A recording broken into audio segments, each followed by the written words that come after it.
Speed news live 24 प्रस्तुत आयुष्याचे खरे रंग या विशेष कार्यक्रमात मी प्रियांका निगवे आपलं सहर्ष स्वागत करते।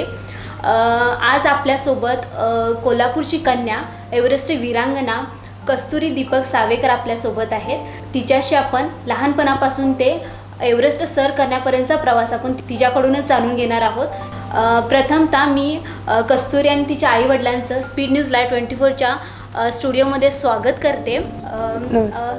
सुरुवातीला मी तिच्या आई वडिलांकडे वळेन। तिचं लहानपणापासून म्हणजे की म्हणतात की बाळाचे पाय पाण्यात दिसतात, तसं तिचं लहानपणापासून ते आतापर्यंतचा प्रवास कसा होता, म्हणजे तिला तयार कसं केलं तुम्ही?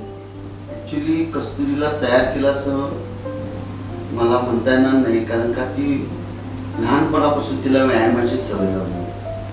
मला माहीत नव्हतं की पुढे जाऊन कस्तुरी एवढं काही करेल किंवा काय कल्पना नव्हती। फक्त मी तिला वयाच्या 2.5 वर्षी पोहायला शिकवलं एवढ्यासाठी की तिला व्यायामाची सवय असावी, अंग निरोगी आणि सदृढ शरीर असावं त्याबरोबर तिनं लाठीकाठी, तलवार, दांडपट्टा हे शिकायला लागली आणि वयाच्या 3ऱ्या वर्षापासून ट्रेकिंग करत होती। हेच आम्ही तिला लहानपणापासून या खेळाचीच आवड लावली, निसर्गात फिरण्याची आवड लावली। त्यातूनच कस्तुरी सह्याद्रीच्या अंगाखांद्यावर खेळत लहानाची मोठी झाली। नक्कीच, म्हणजे इतका प्रवास करत असताना तुमच्या दोघांचं मार्गदर्शन खूप महत्त्वाचं होतं। पण म्हणतात ना की बाहेरचं जग बघण्यासाठी वडिलांचा हात धरावा लागतो आणि घरचं जे संस्कार असतात ते बघण्यासाठी आईचा हात धरावा लागतो। तर आई म्हणून तुम्ही काय सांगाल तिला संस्कार? कारण मुलगी म्हटलं की खूप बंधनं येतात आणि ट्रॅकसारख्या ठिकाणी जायचं म्हटलं तर खूप कष्ट तर घ्यावं लागतात, पण सहनशीलता पण खूप असावी लागते। तर तुम्ही कसं तिला म्हणजे मार्गदर्शन कसं केलं? मुलगी आहे बंधनं घालणं हे महत्त्वाचं नाही आहे। एक कसं आहे, आपल्या मुलीवरती आपण एक पहिला विश्वास ठेवला पाहिजे मेन म्हणजे। आणखी तिला मी एक लहानपणापासून सांगत आलेलं आहे व्यवस्थित की बाबा बाहेर गेल्यानंतर कसं वागावं, कसं राहावं, असं आम्ही दोघं पण सांगत गेलो। म्हणजे एक मी आई आहे म्हणून नाही, हे वडील पण तिला गायडन्स भरपूर करत गेलेले आहे। एक मुलगी आहे, आपण कसं राहावं, कसं वागावं, मग आम्ही दोघं पण सांगितलं।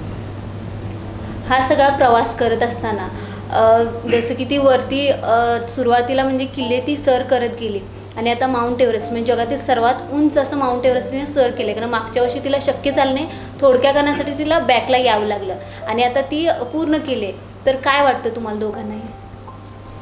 ह्या बाबतीत मी सांगू इच्छितो की कस्तुरी अशी वेगळी कुठली मुलगी नाही, जी आपल्या समाजात जी मुलं आहेत त्यांच्यापैकीच एक कस्तुरी। फक्त तिनं वयाच्या 11व्या वर्षी स्वप्न बघितलं माउंट एव्हरेस्ट चढण्याचं। मी ते वरच्यावर घेतलं, पण तिनं ते डोक्यात ठेवलं होतं स्वप्न आणि ते स्वप्न तिनं बघितलं। 9वीत असताना मला कळलं की हिमालयात ती जाऊ शकते। तेव्हापासून मी तिच्या पाठीशी राहिलो।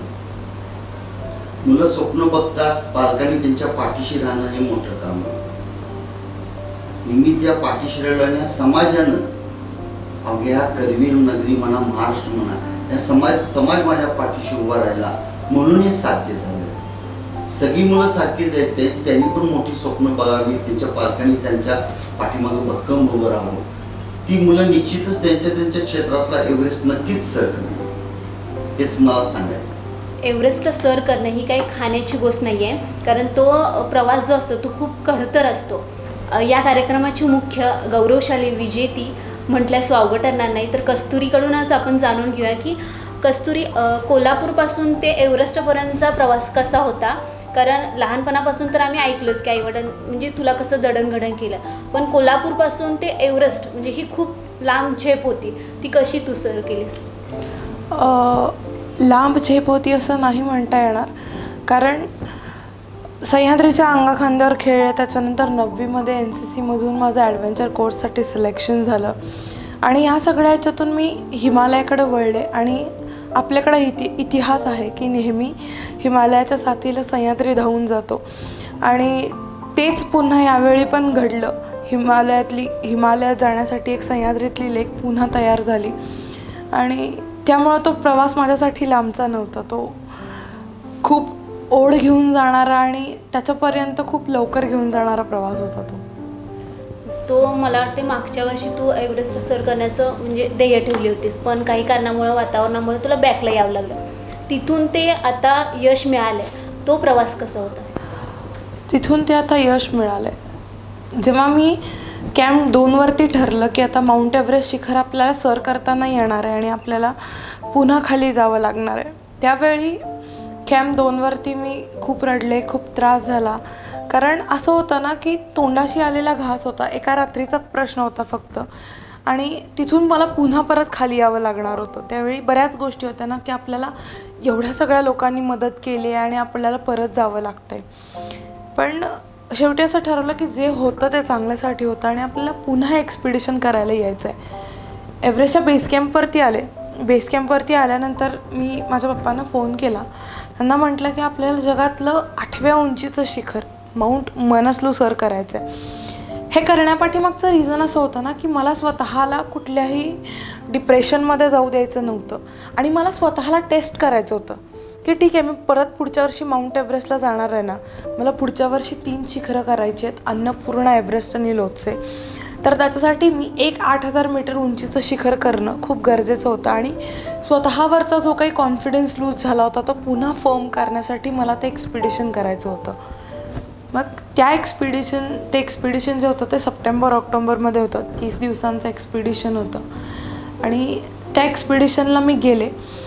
त्या एक्सपिडिशनमधल्या सगळ्यात महत्त्वाच्या 2 गोष्टी म्हणजे मी जे काही त्या एक्सपिडिशनमध्ये शिकले त्यातलं सगळ्यात महत्त्वाचं म्हणजे पहिल्या 8000 मीटर उंचीचं शिखर, ज्या शिखरावरती लोक कॅम्प 4पासून चढाईला सुरुवात करतात, तर आम्ही तिथं कॅम्प 3पासून चढाईला सुरुवात केली होती.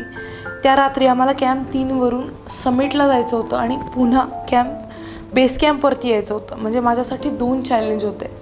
याच्या आधी कधीच 8000 मीटरच्या वरती नव्हते गेले.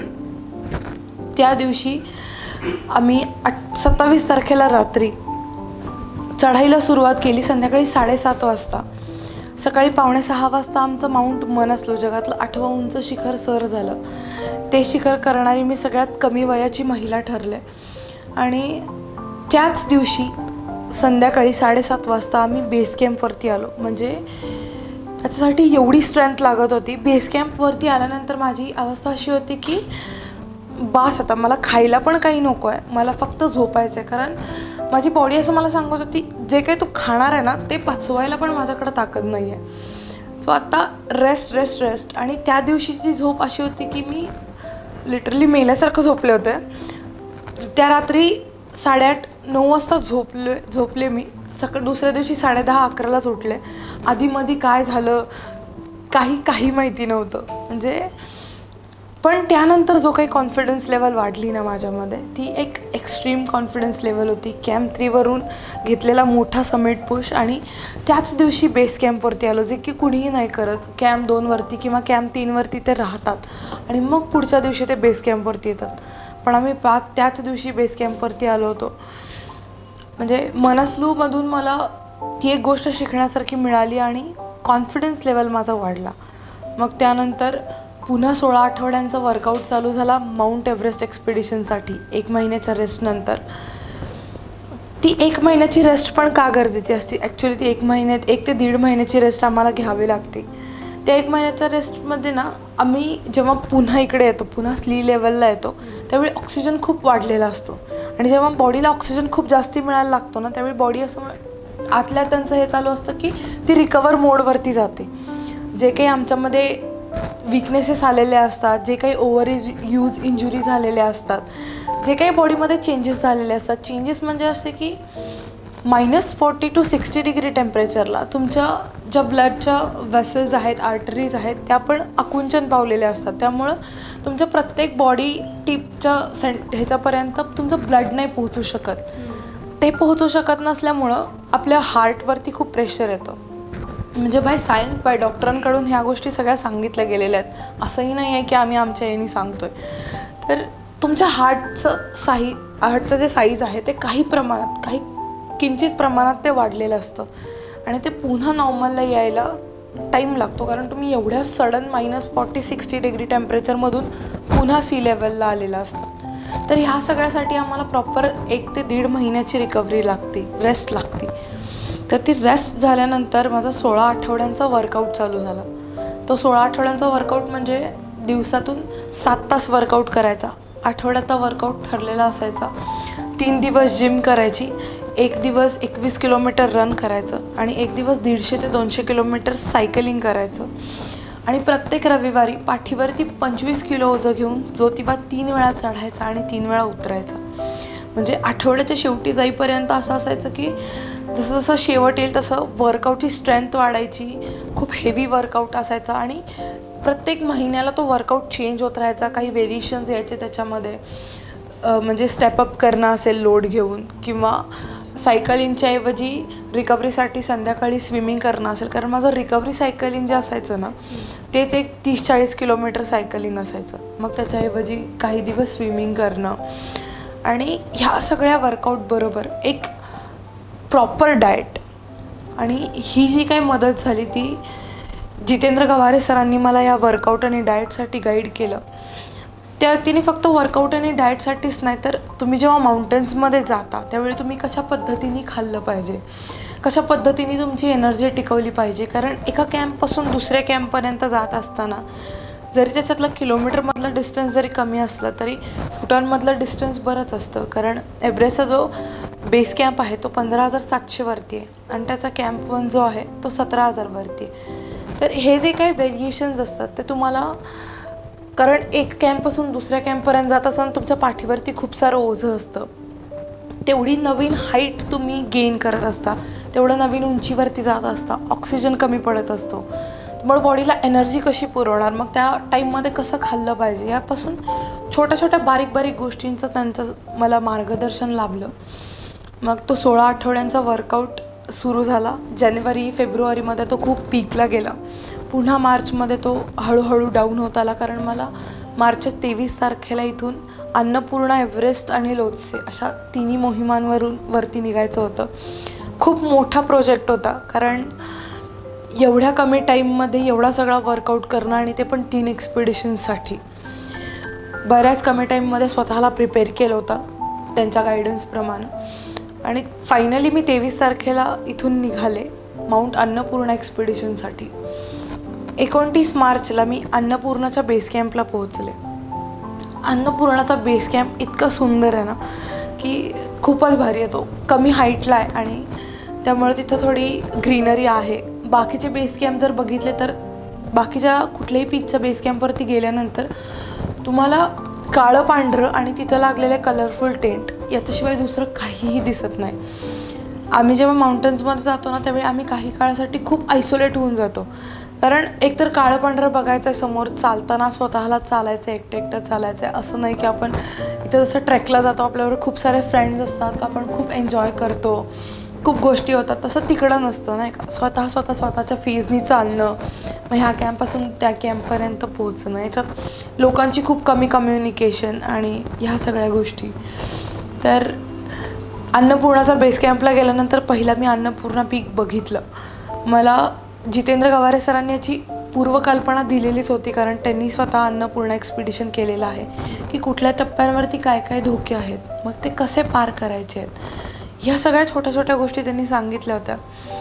अन्नपूर्णाला गेल्यानंतर तिथं त्या माउंटनला पहिली रिक्वेस्ट केली की तू बोलवलं आहे म्हणून आज मी इथं आहे आणि ह्याच्या समिटवरती तुझ्या माथ्यावरती तूच सुखरूप घेऊन जायचं आहे आणि तूच सुखरूप खाली आणायचं आहे. कारण जेव्हा तुम्ही हिमालयात जाता ना त्यावेळी 1-2 गोष्टी प्रकर्षाने जाणवतात की ह्या निसर्गासमोर आपण खूप क्षुद्र आहोत. इकडे आपल्याला जरी 10च्या आणि 12च्या एक्झाममध्ये 99.99 पडलं तरी असं वाटतं की ना आपण काहीतरी खूप मोठं केलं, आपण खूप कोणतरी मोठे झालो, अशा भावना येतात. पण आम्ही जेव्हा त्या शिखराच्या माथ्यावरती पायही ठेवतो ना त्यावेळी आमचे पाय जमिनीवरच असतात. कारण आम्हाला माहीत असतं की जोपर्यंत त्या शिखराची इच्छा नसते किंवा जोपर्यंत त्या निसर्गाला वाटत नाही की आपण त्या शिखराच्या माथ्यावरती पाय ठेवावा तोपर्यंत आपण हे करू शकत नाही. कारण माझा माउंट एव्हरेस्टचा मागचा एक्सपिरियन्स माझ्या पाठीशी होता. त्या माउंटनला सांगितलं तूच सुखरूप घेऊन जायचं आणि तूच खाली आणायचं. मग आमचं रोटेशनला सुरुवात झाली की तुमच्या बॉडीने त्या वातावरणाशी मिळतं जुळतं करून घ्यावं. याच्यासाठी बेस कॅम्पवरून आम्ही कॅम्प 1ला गेलो.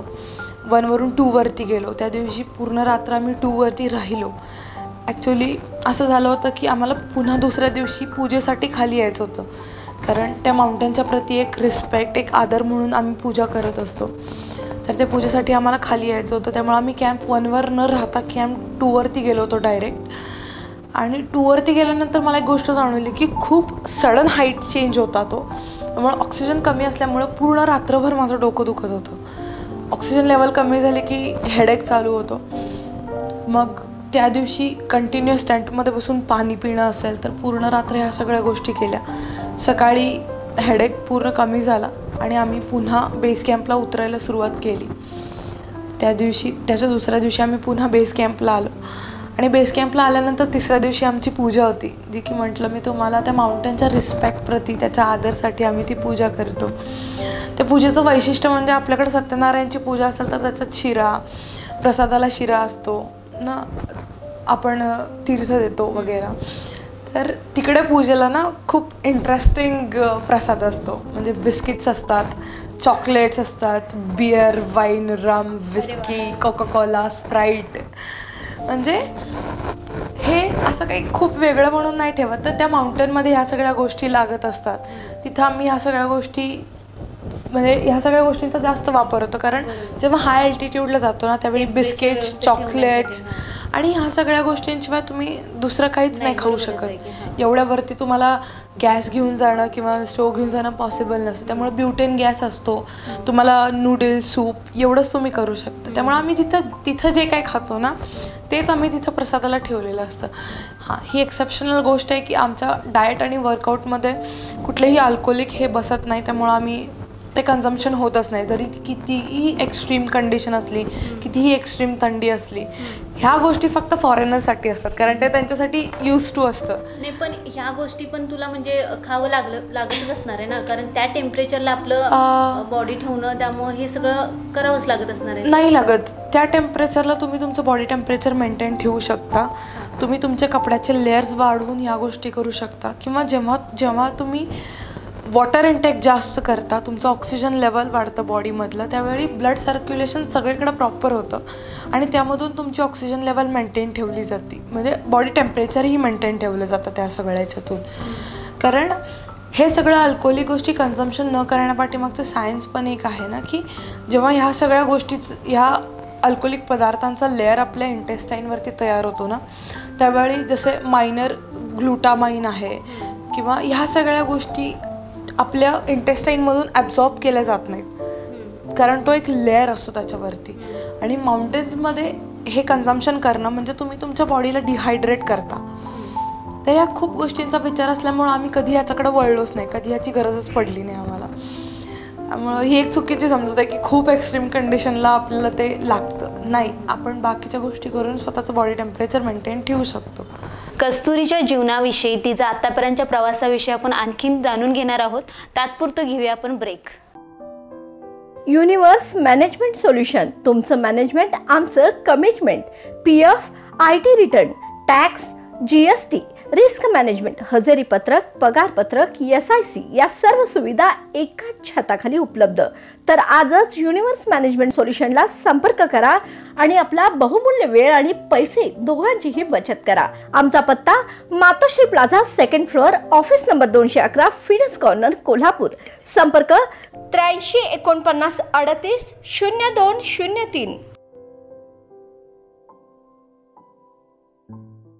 ब्रेक नंतर आयुष्याच्या खरे रंग या कार्यक्रमात तुमचं पुन्हा स्वागत आहे. हे सगळं तुझं करत असताना मानसिक संतुलन जे म्हणतो आपण, कारण ते खूप महत्त्वाचं आहे. कारण त्यावेळी मम्मी पप्पा जवळ नाहीत किंवा आपले जवळचे नातेवाईक म्हणा कोणी जवळ नसतं, त्यावेळी मग तुझं जे मानसिक संतुलन होतं ते कसं तू मेंटेन केलंस? याच्यासाठी वर्कआउटमध्ये आधीपासून मेडिटेशन, प्राणायाम ह्या सगळ्या गोष्टी होत्याच. या सगळ्या गोष्टींचा खूप हेल्प झाली मला तिकडं.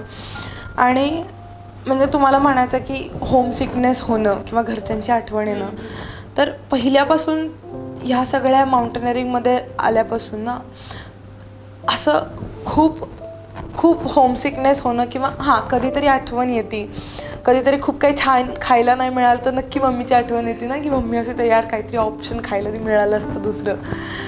तर असं खूप काही होमसिकनेससारखा प्रकार झाला नाही, पण ह्या सगळ्या गोष्टींमुळं, प्राणायामाने जे काही मेडिटेशन मी केलं यामुळं मेंटल स्टॅबिलिटी खूप जास्त प्रमाणात बिल्डअप झाली, किंवा जो काही एव्हरेस्टचा एक्सपिरियन्स होता, मनास्लूचा एक्सपिरियन्स होता, ह्या सगळ्यामुळं ती एक मानसिकता बनत गेली आहे, किंवा ते एक हे झालं आहे, आता यूज टू झाली आहे मी त्या सगळ्या ह्याच्यासाठी. हा सगळा प्रवास करत असताना तुला असं म्हणजे दुःख वाटलं, असं कुठला मुवमेंट घडला का, किंवा आनंद वाटला की अरे हां लाईफमध्ये येऊन हे केलं, मला खूप भारी वाटलं, म्हणजे लाईफमध्ये आलं ना तर हे केलंच पाहिजे प्रत्येकानं, असा कुठला मुवमेंट आहे? असा मुवमेंट समिटवरती होता माझ्यासाठी. कारण समिटवरती गेल्यानंतर ना खूप मनामध्ये कल्लोळ चालू असतो, म्हणजे असं खूप भरून येतं, खूप आनंद व्यक्त होतो, खूप आनंद व्यक्त करावा असं वाटतं ना की सगळ्यांनी, ज्यांनी कोणी आत्तापर्यंत मदत केली आहे ना, त्या सगळ्यांना थँक्यू म्हणावं, अशा खूप साऱ्या भावना मनामध्ये असतात. आणि जेव्हा कधी समिट होतं किंवा जेव्हा आम्ही क्लाइंब करत असतो ना, त्यावेळी आम्ही त्या सगळ्या गोष्टी खूप मनापासून एन्जॉय करत असतो. आणि असं वाटतं ना की यार प्रत्येकाने लाईफमध्ये आल्यानंतर एकदा तरी या हिमालयाकडे यावं. भले तुम्ही ट्रेकिंगसाठी येऊ नका, भले तुम्ही फिरायला या ना, जस्ट तुम्ही व्हिजिट देऊन जावा, पण नक्की प्रत्येकाने हिमालयात यावं ना, कारण तो तितका म्हणजे अट्रॅक्ट करणारा आहे.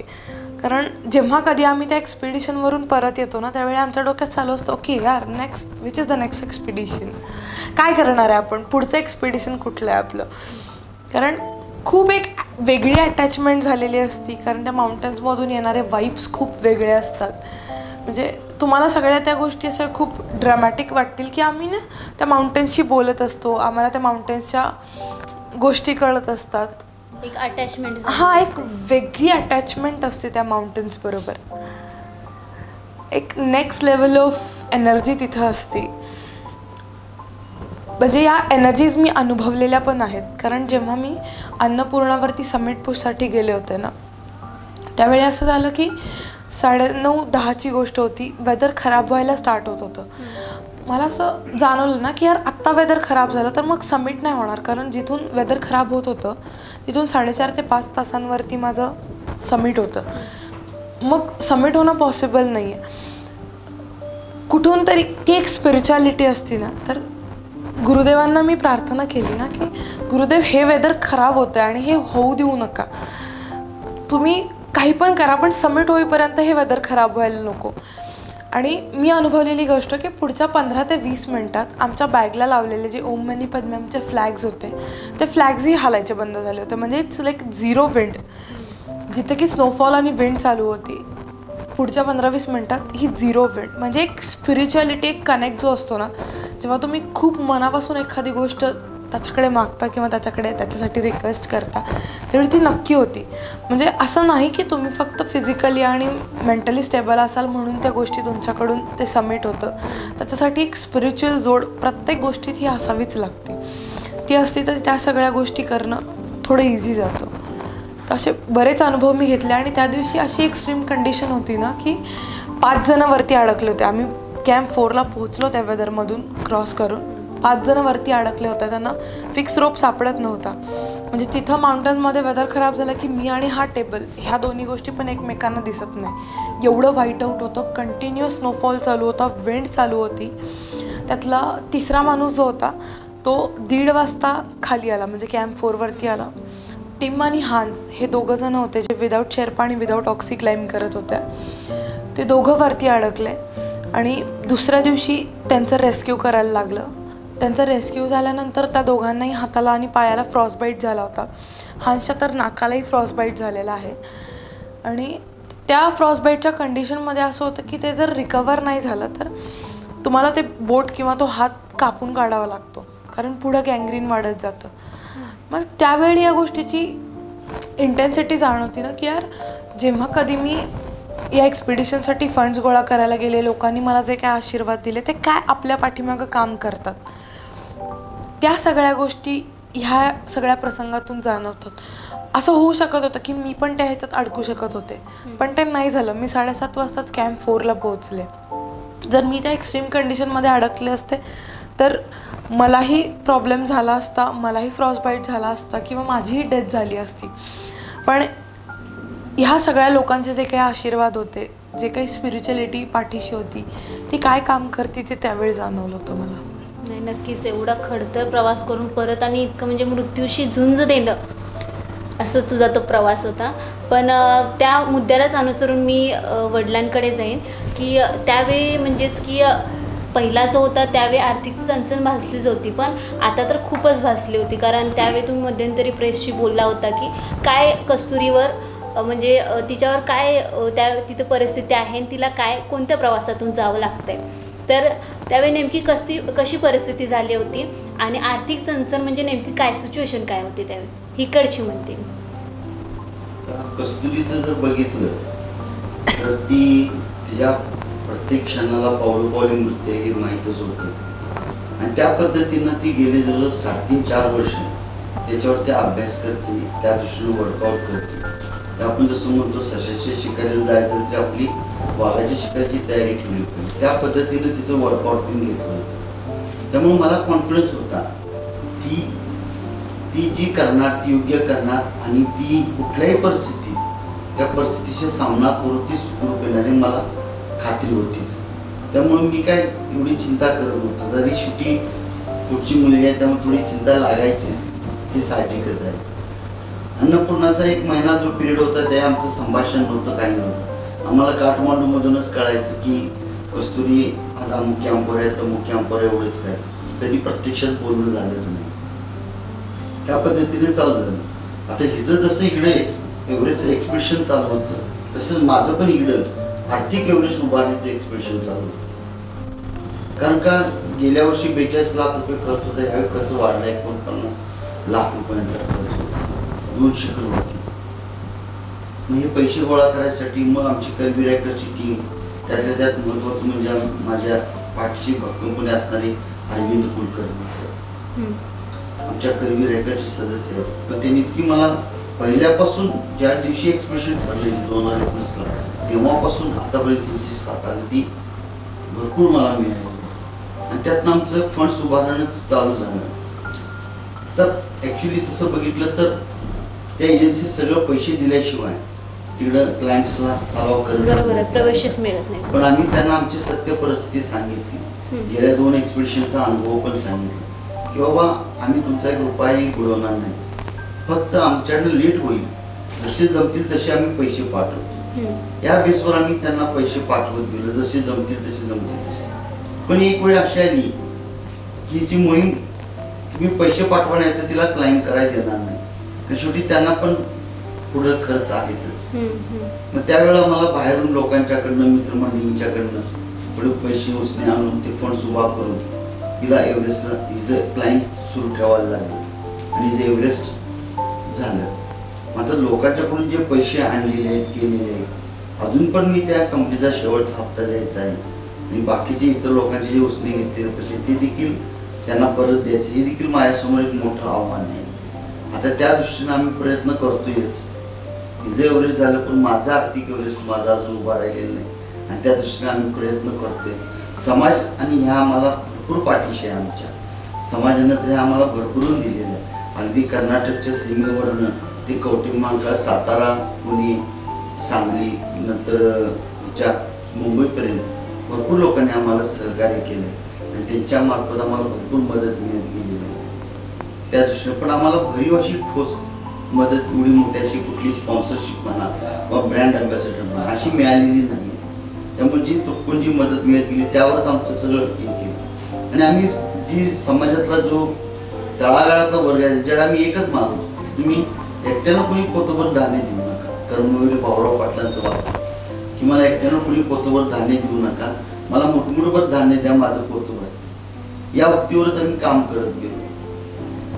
त्यातनं हा एव्हरेस्ट उभारत गेला. अजून थोडा माझा राहिलाय, आता त्यातनं होईल तो. नक्कीच तुमच्या आर्थिक जो शिखर तुम्ही गाठायचं म्हणताय तो नक्की गाठो, कारण तुम्ही आर्थिक मदत म्हणजे आर्थिक ज्या गोष्टी आहेत ते तिला पुरवलं तर ती पुढे जाऊ शकणार आहे. कारण आर्थिक जितकं तिची जिद्द आहे तितकंच आर्थिकमध्ये ती तेवढंच गरजेचं आहे. हा सर्व प्रवास करत असताना आर्थिक घटकांचा किंवा आर्थिक जो पैसा असतो त्याची गरज खूप असते. जसं कोल्हापूरकरांनी मदत केली, ती मदत जरी तुटपुंजी असली तरी सरकारकडून शासनाकडून काय मदत मिळाली का तुम्हाला तशी? शासनाकडून आम्ही एक प्रस्ताव मुख्यमंत्री साहेबांना पाठवला होता. तर इस्लामपूरमध्ये मुख्यमंत्री साहेब आले होते, त्या कोल्हापुरातल्या सगळ्या आमदार खासदारांकडून पत्र एक प्रस्ताव पाठवला होता. तो आम्ही शासन दरबारी पाठवला. तो आम्हाला सरकारकडून उत्तर आले की हा खेळ ऑलिम्पिकमध्ये या खेळाचा समावेश नसल्यामुळे आमची मागणी अमान्य केलेली आहे. त्यामुळे शासन दरबारीत आम्हाला काही अजून मदत मिळालेली नाही. त्यांना काय आव्हान कराल? कारण अजून तरी कर्जाचा बोजा तुमच्या डोक्यावर आहे आणि तिला पुढचं जे स्वप्न आहे ते पूर्ण करायचं असेल तर आर्थिक गरज खूप महत्त्वाची आहे. तर सरकार पुढे तुमची काय मागणी असेल?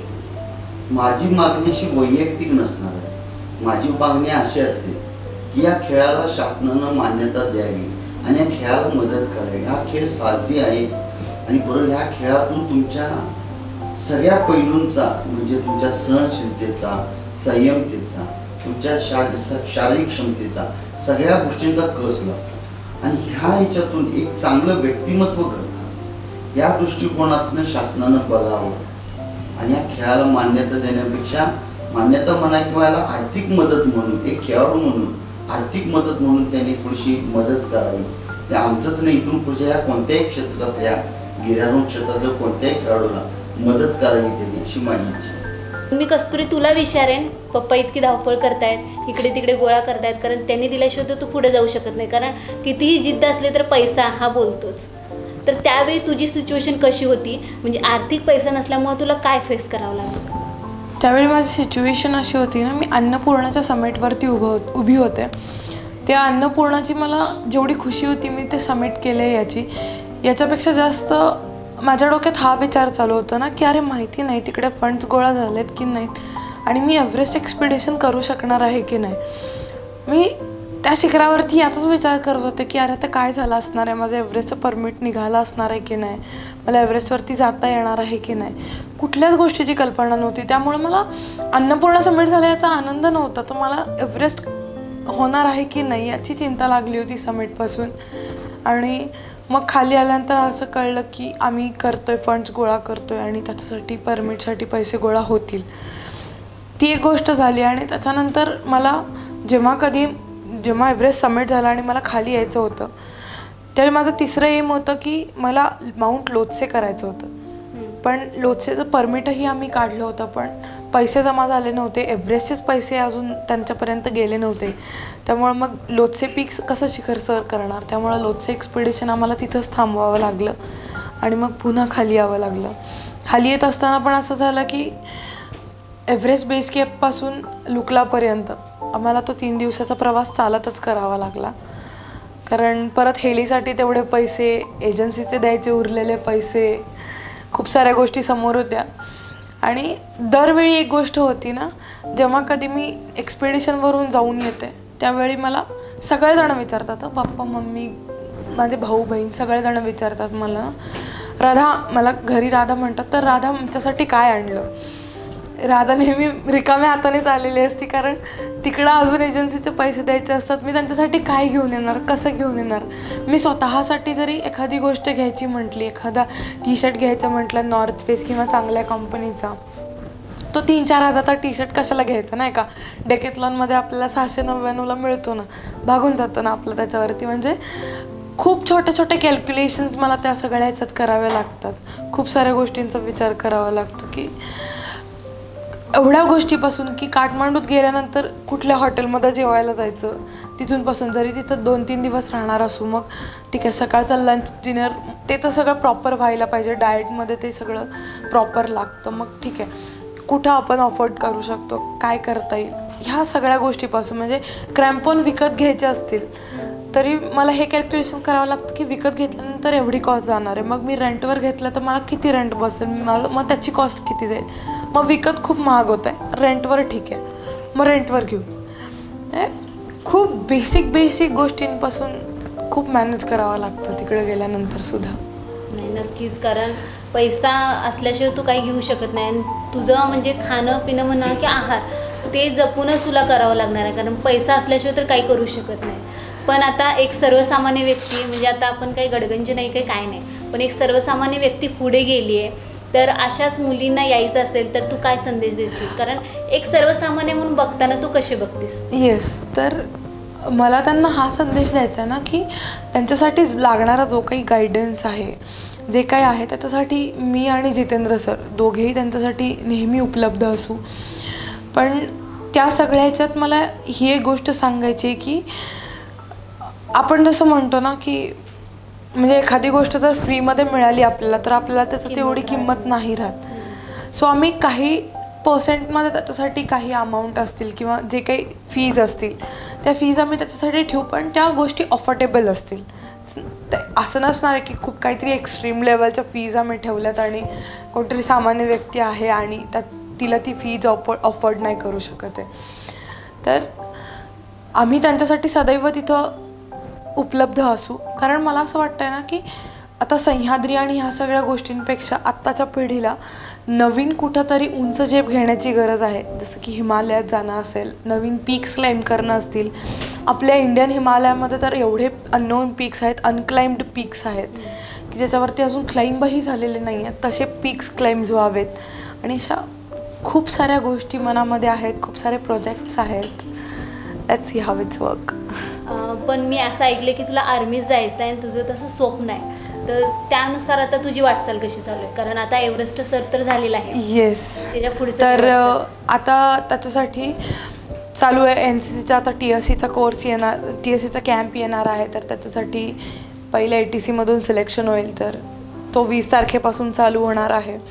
बाकीच्या स्टडीजसाठी मला काही माझे टीचर्स आहेत, काही रिटायर्ड कर्नल्स आहेत, त्यांच्याकडून मला मार्गदर्शन मिळते की कशा स्टाईलने हा स्टडी केला पाहिजे, कसा स्टडी असला पाहिजे. कारण माझ्याकडे आता 2 वर्ष उरलेली आहेत. सो मला आता खूप हार्डवर्कपेक्षा स्मार्ट वर्कवरती थोडा भर द्यावा लागणार आहे. कारण ह्या एक्सपिडिशन्समध्ये स्टडीपासून मी थोडं बरंच लांब गेले होते, तर मला परत त्यामध्ये इन होऊन ह्या सगळ्या गोष्टी पुन्हा ऑन द लाईन आणायच्या आहेत. नक्कीच मला वाटतं कोल्हापूरकरांसाठी हा जो तुझा प्रवास आहे म्हणजे लहानपणापासून ते आत्तापर्यंतचा बघितला तर खूप प्रेरणा घेणारा आहे. आणि तुझं जे आर्मीमध्ये जाण्याचं स्वप्न आहे ते नक्कीच पूर्ण हो. स्पीड न्यूज लाईव्ह 24च्या स्टुडिओमध्ये तुम्ही तिघांनी वेळात वेळ काढून इथं आला, त्याबद्दल धन्यवाद. धन्यवाद. आयुष्याचे खरे रंग या कार्यक्रमामध्ये सहभागी व्हायचं असेल तर स्क्रीनवर जो नंबर दिलेला आहे त्यावर तुम्ही संपर्क साधू शकता. तात्पुरते मी इथेच थांबते. नमस्कार. स्पीड न्यूज लाईव्ह 24च्या आयुष्याचे खरे रंग या विशेष कार्यक्रमात स्पीड न्यूज लाईव्ह 24 तर्फे कस्तुरी सावेकरचा आपण सन्मानपत्र देऊन सत्कार करतोय.